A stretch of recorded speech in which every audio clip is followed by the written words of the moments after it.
ओम अज्ञानतिमिरान्धस्य ज्ञानाञ्जनशलाकया चक्षुरुन्मिलितमेन तस्मै श्रीगुरुवे नमः। श्रीचैतन्यमनोभीष्टं स्थापितं येन भूतले स्वयं रूपकदा मह्यं ददाति स्वपदान्तिकं। वन्देऽहं श्रीगुरुः श्रीभूतपदकमलं श्रीगुरून् वैष्णवाचं श्रीरूपं साग्रजातं सगण रघुनाथान्वितं तं सजीवं साद्वैतं सावधूतं परिजनसहितं कृष्णचैतन्यदेवं श्री राधा कृष्ण पादान सौगण ललिता श्री विशाखानवृताश्च नित्यानंदम नमस्तुभ्यं प्रेमानंद प्रदायते कलौकल्मस्य नाशाय जानवे पते नमः। नमो महावदन्याय कृष्ण प्रेम प्रदायते कृष्णाय कृष्ण चैतन्य नामिने गौरद्विषे नमः। अनर्पित चरिचिरात करुणामतीर्णो कलो समर्पित उन्नत उज्ज्वल सा स्वभक्ति श्रियम हरिपुरट सुंदर गुतगतम संदीपितम सदा हृदय कंदरे स्मृतवा सचिनंदनम संसार दुख जलदो पतितस्य कामा क्रोधादीन क्रम करे कवलीकृतस्य दुर्वासना निगडितस्य निराश्रयस्य चैतन्य चंद्रमम देहि पदावलंबम चैतन्य चंद्रमम हृदय कुमुदम विकास्यम हृदय विधेय निजि चिंतन भृंगरंगे किंचापराध तिमिर निविड्य विदूयम पादामृतम सदा पायत दुर्गताम माम आजानुलंबित भुजो कनकावदातो संकीर्तने कपित्रो कमलायताक्षो विश्वम्बरो द्विजबरो युगधर्मपालो वंदे जगत्प्रियकरो करुणावतारो नमस्त्रैकाल सत्याय जगन्नाथाय सुताय च सवृत्याय सपुत्राय सकलत्राय ते नमः। अतीर्णो साकरुण्यो परिचिन्नो सदीश्वर श्रीकृष्ण चैतन्य नित्यानंदो द्वय भ्रातरम भजे स जयति विशुद्ध विक्रमं कनकाभ्यं कमलायति क्षणं वर्जाननं विलंबितं खड़भुज बहुधा भक्ति रसाभिनर्तकं जयति जयतु देव कृष्ण चैतन्य चंद्रो जयति जयतु कीर्तितस्य नित्या पवित्रं जयति जयतु वृत्तस्य विश्वेश्वमूर्ति जयति जयतु नृत्यत्व स्वरूप प्रियाणाम पंचतत्वात्मकं कृष्णं भक्तरूप स्वरूपकं भक्तावतारं भक्ताख्यं नमामि भक्ति शक्तिकं। जय श्री कृष्ण चैतन्य प्रभु नित्यानंद श्री अद्वैत गदाधर श्रीवासादि श्री गौर भक्तवृंद। हरे कृष्णा कृष्ण कृष्णा हरे हरे हरे राम राम राम हरे हरे। इसमें आज हम लोग को श्रीमद् चैतन्य भागवत का आदि खंड चतुर्दश अध्याय मतलब 14वां अध्याय पढ़ना है। इसमें महाप्रभु चैतन्य देव की गृहस्थ आश्रम की लीलाओं का वर्णन है। ठीक है ना कि महाप्रभु गृहस्थ आश्रम स्वीकार करते हैं तो उसमें क्या लीलाएं संपन्न करते हैं उसका वर्णन इसमें इस अध्याय में दिया हुआ है। बोलते हैं गृहस्थ हैया अतिथि सेवा ना करे पशु पक्षी हईते अधम बलि तारे। गृहस्थ होकर जो अतिथि सेवा नहीं करता उसको पशु पक्षी से भी अधम होना कहते हैं।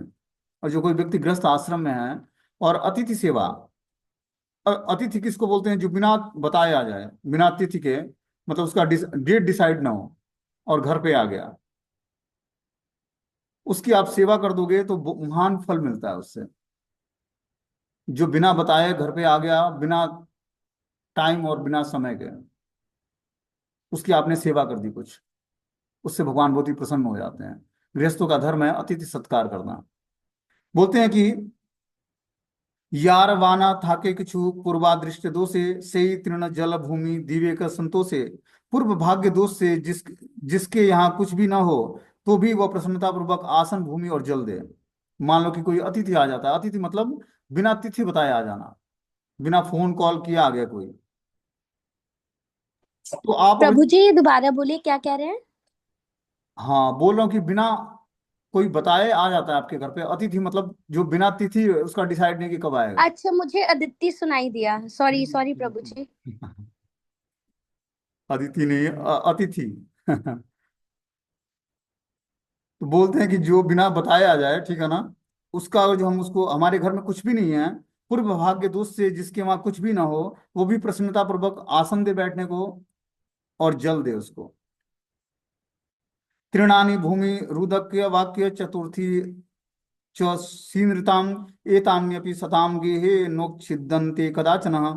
तृण बैठने का अथवा सैया की निमित्त चटाई भी उसको प्रदान करे। और क्या करे, आगे इसमें बता रहे हैं कि धार्मिक व्यक्तियों के घर के कारण अन्न आदि का अभाव हो सकता है, किंतु आसन के लिए तृण, विश्राम के लिए भूमि और पाक प्रक्षालन आदि के लिए जल और मधुर सुमधुर वाक्य, इन सब वस्तुओं को का कभी भी अभाव नहीं होता है। तो अतिथि के घर में, अतिथि कोई आता है और आपके घर में कुछ भी नहीं है तो उसको कम से कम तृण से बना आसन, विश्राम करने के लिए भूमि, पाद प्रक्षालन करने के लिए जल और मधुर भाषण करके उसको संतुष्ट करना चाहिए। सत्यवाक कहिबे क करिबे परिहास, तथापि आतिथ्य शून्य ना है तहार। विनय पूर्वक सत्य वाक्य कहकर व्यवहार करें तब भी अतिथि का सत्कार हो जाता है। कि आपके पास कुछ भी नहीं अतिथि सत्कार के लिए तो आप विनय पूर्वक उससे सत्य वाक्य कहें और व्यवहार करें, उसके साथ उचित व्यवहार करें, तब उसका अतिथि सत्कार हो जाएगा। कत एव चित्त सुखे यार एन शक्ति, तहाँ करीले बलि अतिथिर भक्ति। निष्कपट भाव से तथा चित्त की प्रसन्नता से जिसकी जैसी शक्ति हो उसके अनुसार अतिथि रूप में महत की संतुष्टि को ही अतिथि सेवा विधान कहते हैं। कि आपकी जितनी भी सामर्थ्य है उस हिसाब से आप अतिथि की सेवा करें। यह आपका धर्म बनता है गृहस्थ आश्रम में रहने वाले व्यक्तियों को। अतएव अतिथिर आपने ईश्वर जिज्ञासा करे न अति परम आदर, इसलिए स्वयं ईश्वर भी अति आदर पूर्वक अतिथियों को पूछा करते हैं। भगवान के वहां भी, और जो कोई अतिथि आता है तो उसका सत्कार करते हैं। आप देखोगे मंदिरों में, और जो कोई दर्शन करने के लिए आता है तो प्रॉपर उसको रिस्पेक्ट दिया जाता है। स्वयं पुजारी उसको भगवान को ऑफरिंग किया हुआ माला प्रदान करते हैं, प्रसाद देते हैं। अब सोचो भगवान के दर्शन करने के लिए आया है, लेकिन कभी कभी आता है, वो अतिथि है भगवान का। आप देखो फेस्टिवल्स में हमारे वहाँ कितना अरेंजमेंट होता है, जो बाहर से लोग आते हैं। शू स्टॉल पर उसका जूता निकाला जाता है, फिर आगे बढ़ेगा जब वो गेट के अंदर एंट्री करेगा तो उसके चरण धोए जाएंगे। आगे जाएगा तो कोई चरणामृत देगा, कोई चंदन लगाएगा, उसको कोई इत्र लगाएगा, तब वो भगवान के दर्शन के पास दर्शन के लिए जाता है। ये मंदिर का स्टैंडर्ड है। मंदिर में कोई अतिथि आता है मतलब वो कभी फेस्टिवल्स में आता है, बस जन्माष्टमी के दिन, तब उसका इस तरह से उचित सत्कार किया जाता है। राजसूय यज्ञ में भगवान, जब युधिष्ठिर राजसूय यज्ञ कर रहे थे तो भगवान कृष्ण ने क्या सेवा ली? चरण प्रक्षालन की सेवा ली, कि मैं जो भी राजसूय यज्ञ में आएगा मैं उसका चरण धोऊंगा। ये है अतिथि सत्कार। यहाँ पर इंपॉर्टेंस बता रहे हैं कि अतिथि सत्कार कैसे करनी है गृहस्थों को। बोलते हैं निष्ठुर प्रकृति अपनी अपनी जीवा, उदर लंपट लोभी प्राकृतिक सहजिया गण आजकल चैतन्य चंद्र के धर्म प्रचारक रूप में आत्म परिचय देकर वैष्णव सन्यासी को तृणादक से वंचित करते हैं। बता रहे हैं कि जो निष्ठुर प्रकार के व्यक्ति हैं, जिनका उद्देश्य बस जो है जीवा और उदर का भरण पोषण करना है, वह चैतन्य चंद्र जो धर्म प्रचारक हैं उनका परिचय देकर वैष्णव सन्यासी तृणादक से वंचित हो जाते हैं, कि उनके अंदर विनम्रता नहीं होती है। बता रहे हैं कि उनके चैतन्य विरोधी प्रदर्शन के कारण श्री चैतन्य चंद्र की यह आदर्श गृहस्थ लीला प्रदर्शित हुई है, कि आदर्श गृहस्थ का चरित्र कैसे होना चाहिए। महाप्रभु चैतन्य देव आगे चलकर संन्यास ग्रहण करेंगे तो उन्होंने संन्यास की लीलाओं में अलग लीलाएं संपन्न की, उन्होंने वैराग्य की लीलाएं प्रदर्शित की। तो उस लीलाओं को कुछ व्यक्ति लोग अनुकरण करते हैं, लेकिन इसीलिए भगवान चैतन्य महाप्रभु ने पहले गृहस्थ आश्रम स्वीकार किया, कि गृहस्थ आश्रम के उचित कर्तव्य क्या है। उन्होंने बताया कि अतिथि सत्कार करना हर एक गृहस्थ का धर्म है, और कैसे अतिथि सत्कार करना है इसका वर्णन यहाँ पर कृष्ण जो है वृंदावन दास ठाकुर इस शास्त्र में करते हैं। बोलते हैं कि सम्मान प्रदर्शन करके प्रभु ने लोक शिक्षा दी, किंतु उनके अनुगत्य रूप से परिचय देकर भी कोई कोई उनका व्यतिक्रम करते हैं। कुछ वर्ष पूर्व अतिथि रूप में अभ्यागत कुछ त्रिदंडी और ब्रह्मचारियों को एक दिन दोपहर के समय विष्णु नैवेद्य से वंचित करने के लिए किसी एक द्रविड़ लोभी नाम मंत्र भागवत जीवी शिष्यानुबंधी जाति गोसाई ने अत्यंत निष्ठुरता पूर्वक व्यवहार किया। ये बांग्लादेश की घटना है, ढाका में। वहां पर क्या हुआ है, एक त्रिदंडी और ब्रह्मचारी सन्यासी आए तो उनको विष्णु नैवेद्य देने से वंचित कर दिया। किसने? वहां पर एक जाति गोसाई नाम का एक ब्राह्मण था, वो निष्ठुरता पूर्वक उनको ब्राह्मण भगवान का प्रसाद देने से वंचित कर दिया। जबकि कोई सन्यासी आता है मंदिर के अंदर या ब्रह्मचारी आता है, उसको भगवान का प्रसाद खिलाना, भगवान को ऑफरिंग किया हुआ माला या इत्र, ये सब चीजें उसको देनी चाहिए। ये यहाँ पर स्टोरी में बता रहे हैं। बोलते हैं से ही सब अतिथि परम भाग्यवान, लक्ष्मी नारायण यारा करे अन्नदान। वे सब अतिथि परम भाग्यवान हैं जिनको श्री लक्ष्मी नारायण ने अन्न दान किया दिया।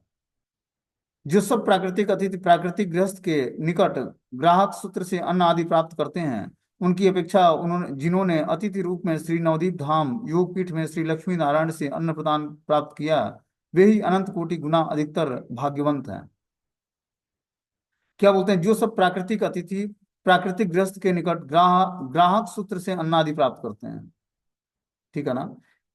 अन्न आदि प्राप्त करने के दो तरीके हैं। एक तो हमने धन दिया और सेठ ने हमें अन्न दे दिया, उससे ले आकर हम कुकिंग करते हैं और जो है भोग बनाकर भगवान को ऑफरिंग करते हैं, और अपने अतिथियों को भी भोजन कराते हैं और खुद भी भोजन करते हैं। उनकी अपेक्षा जिन्होंने अतिथि रूप में श्री नवदीप धाम में योगपीठ में श्री लक्ष्मी नारायण से अन्न प्रसाद प्राप्त किया, कि जो भगवान के धाम में नवदीप धाम में योगपीठ में जाकर और जो अन्न प्रसाद प्राप्त करते हैं भगवान लक्ष्मी नारायण का मतलब कृष्ण का, वे अनंत कोटि गुना अधिकतर भाग्यवंत हैं। कि वो मायापुर धाम में योग पीठ में जाकर और भगवान का प्रसाद स्वीकार करते हैं। एक है कि हमने घर में खरीद कर लाया और सेठ के वहां से और जो है अन्न का कुकिंग करा और भगवान को भोग लगाया और प्रसाद के रूप में पाया, तो उसमें हमने पैसा लगाया और पैसा लगाकर अन्न खरीदा और भोग बनाया और भोग लगाया भगवान को। दूसरा है निशुल्क प्रसादम लिया हमने, कहाँ जाकर? नवदीप धाम में योग पीठ में, जहाँ पर भगवान श्री लक्ष्मी नारायण मतलब कृष्ण का जो प्रसाद मिलता है, और उस प्रसाद को ग्रहण किया। तो वो व्यक्ति अनंत कोटि गुना ज्यादा भाग्यवान है जो निशुल्क प्रसाद लिया। कहाँ पर? नवदीप धाम में योग पीठ में, जहाँ भगवान चैतन्य महाप्रभु प्रकट हुए। यार अन्य ब्रह्मादिर आशा अनुक्षण हेन से अद्भुततः खाए एत जन, जिसके अन्न के प्रसाद की ब्रह्मादि भी सर्वदा आशा रखते हैं, यह कैसी अद्भुत बात है। ब्रह्मादि देवता भी भगवान के अन्न को खाना चाहते हैं, जो भगवान का जूठन है, मतलब भगवान का प्रसाद है। उसी को सर्वसाधारण लोगों ने बिना किसी प्रयत्न को प्राप्त किया। जिस प्रसाद की आवश्यकता ब्रह्मा जी को है, वो एक साधारण व्यक्ति जो है नवदीप धाम में जाकर योग पीठ में उस प्रसाद को स्वीकार कर सकता है।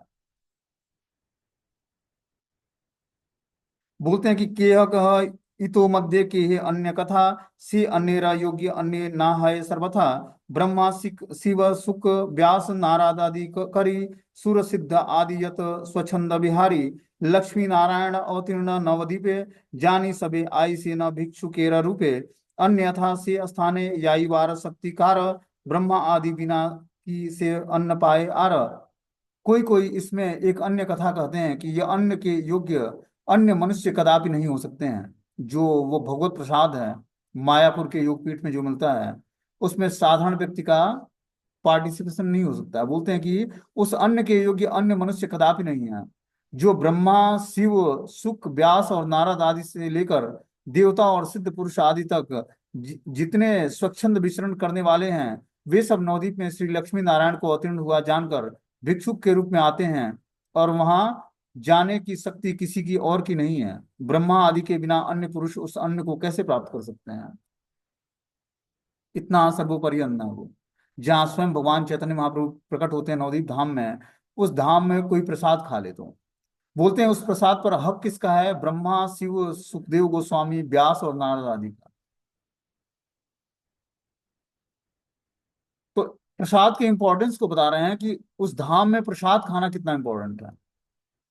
नवदीप धाम में जिसकी इच्छा स्वयं मुक्त देवताएं करते हैं, जो ब्रह्मा शिव और जो है नारद मुनि और सुखदेव गोस्वामी और व्यास देव हैं, ये मुक्त पुरुष वहां पर प्रसाद लेने की आशा करते हैं कि मैं नवदीप धाम जाऊं और वहां पर भगवान का प्रसाद खाऊं।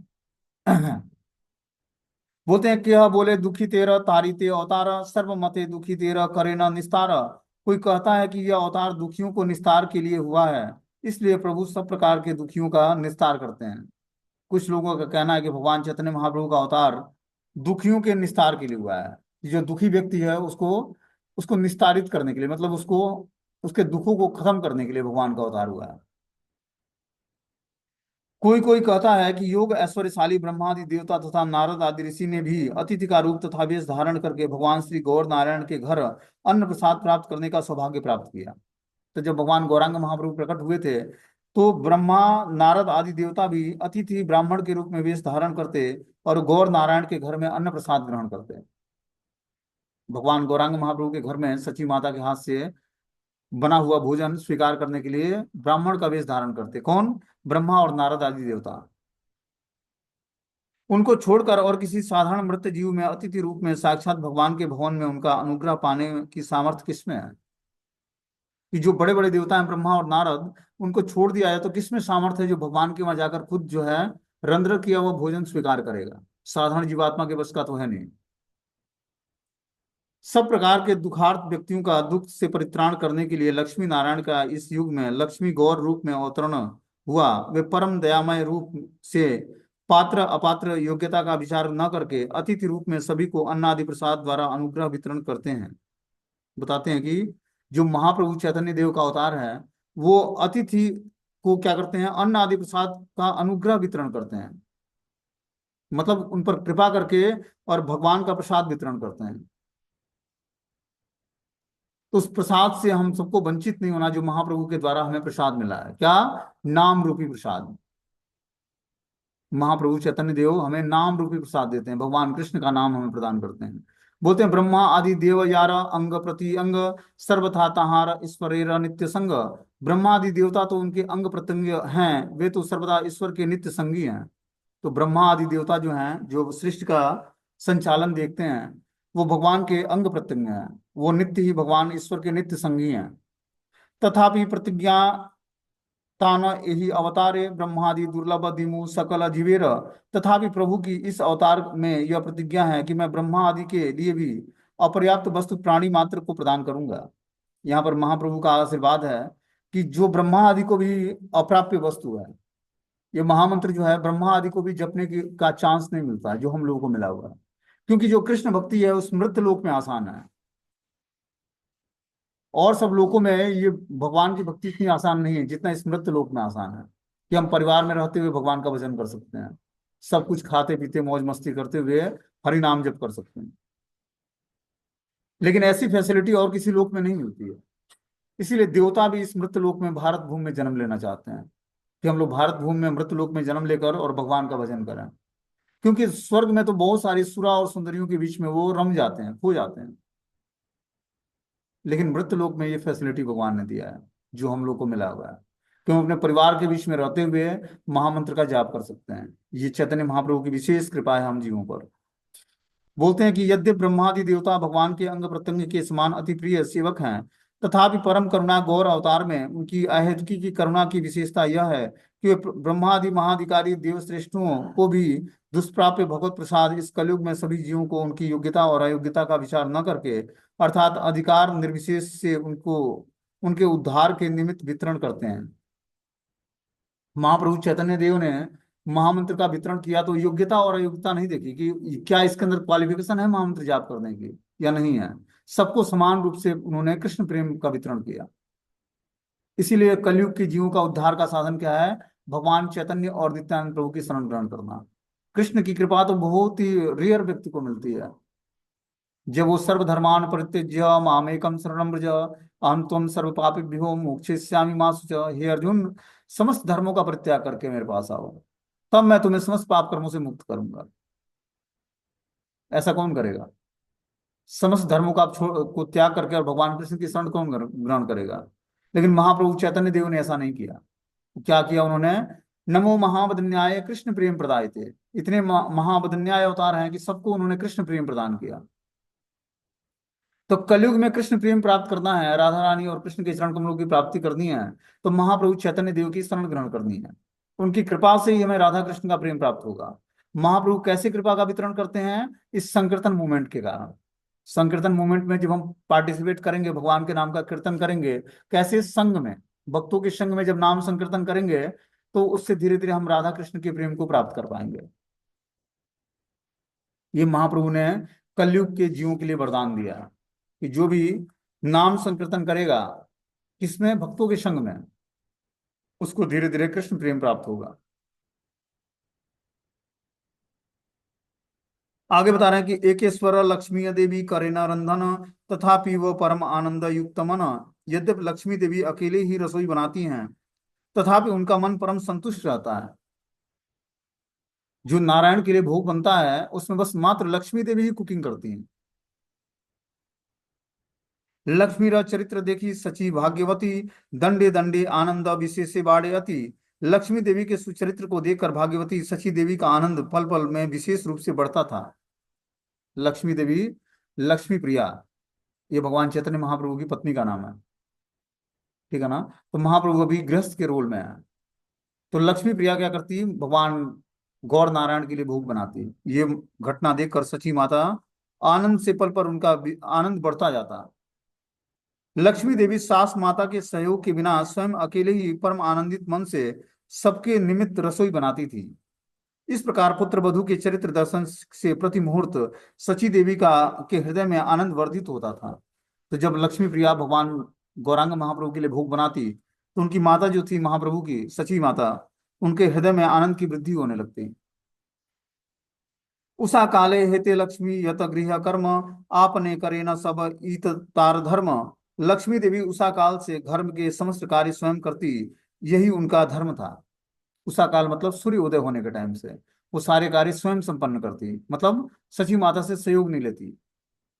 पतिव्रता लक्ष्मी देवी पति गृह के पति के सौख्य संवर्धन और पूजनीय सास माता के संतोष के निमित्त अपने को प्रभु सेविका समझकर समस्त कार्य संपादित करती थी।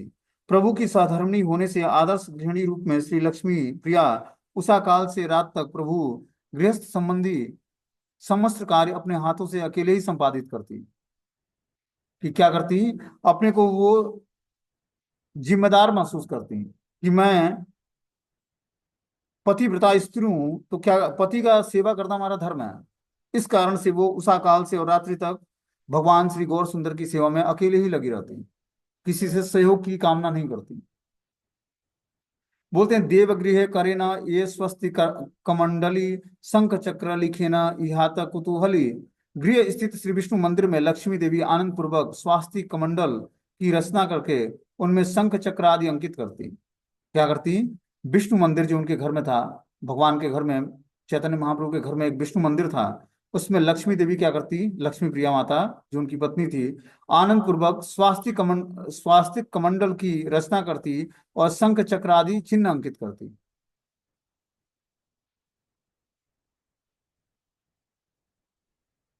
गंध पुष्प धूप दीप स्वास्तिक जल ईश्वर पूजाय सज्जा करे न सकल। वे गंध पुष्प धूप दीप स्वास्तिक जल अर्थात ईश्वर पूजा की समस्त सामग्री प्रस्तुत करती और इस तरह से जो है भगवान की पूजा के लिए सहयोग करती।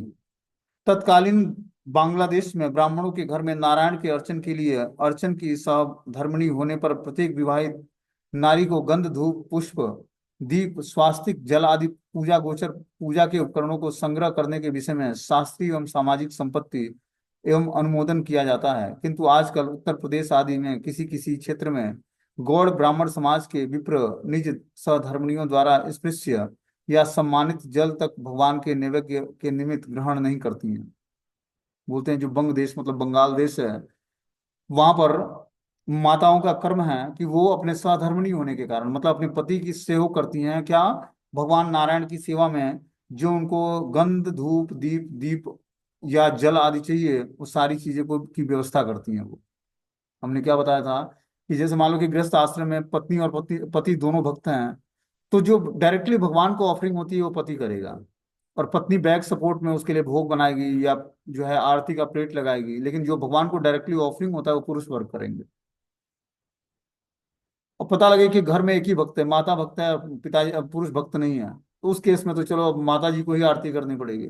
लेकिन और जो दोनों ही भक्त हैं घर में, तो वो पुरुष वर्ग जो है भगवान को डायरेक्टली ऑफरिंग करेगा और माताएं उसको बैक सपोर्ट में सब कुछ बना कर देंगी।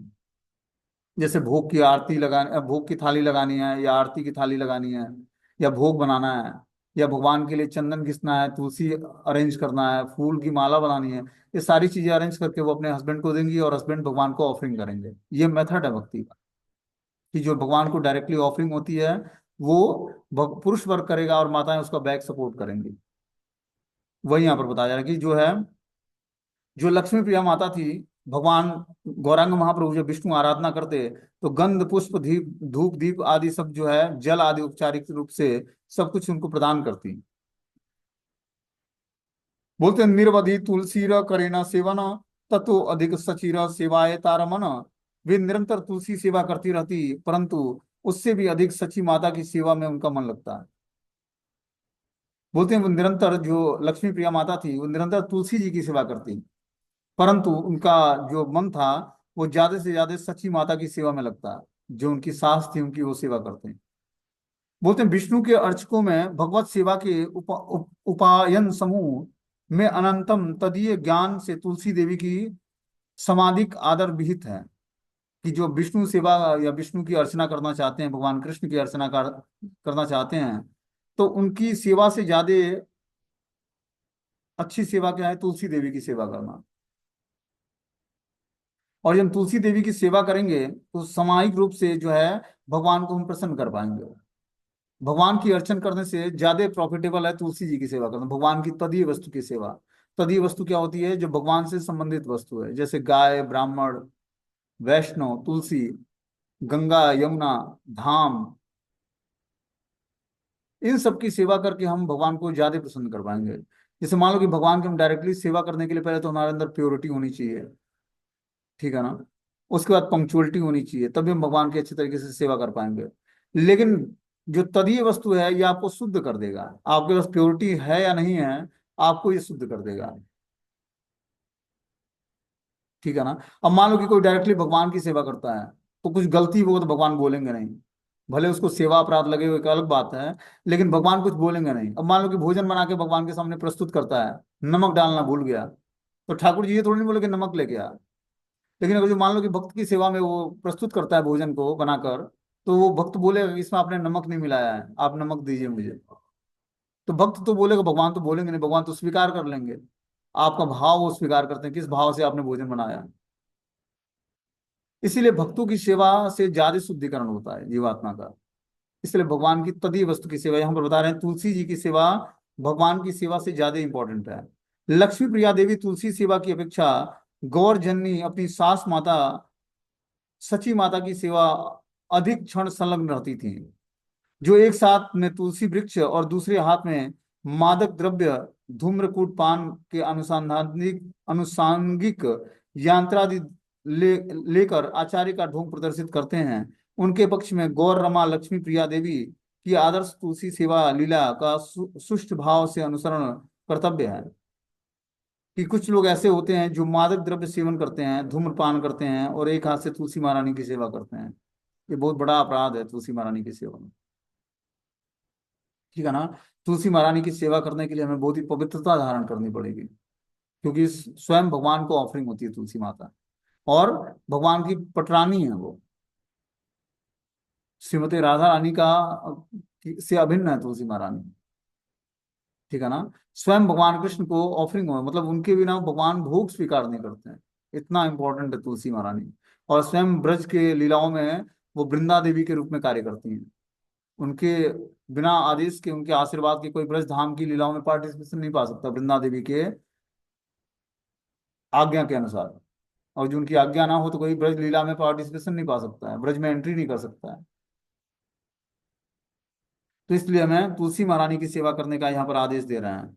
बोलते हैं कि जो प्रभु को मातृभक्त शिरोमणि जानकर उनकी ही सधर्मिणी लक्ष्मी प्रिया देवी ने गौर दासी तुलसी की स्नेहमयी सेवा की अपेक्षा निज प्रभु की अभिन्न सेव्या समझकर अपनी सची माता की गौरमयी सेवा की अधिकतम श्रेष्ठता का ही प्रतिपादन किया, कि वो तुलसी महारानी से ज्यादा श्रेष्ठता सची माता को देती थी, क्योंकि सची माता गौर सुंदर की माता थी, उनकी सास थी लक्ष्मी प्रिया के। तो लक्ष्मी प्रिया माता क्या करती, सची माता की सेवा तुलसी माता से भी ज्यादा करती, क्योंकि वो ज्यादा प्रिय थी भगवान सच्चिदानंदन को, क्योंकि सची माता के पुत्र थे भगवान सच्चिदानंदन गौर हरि।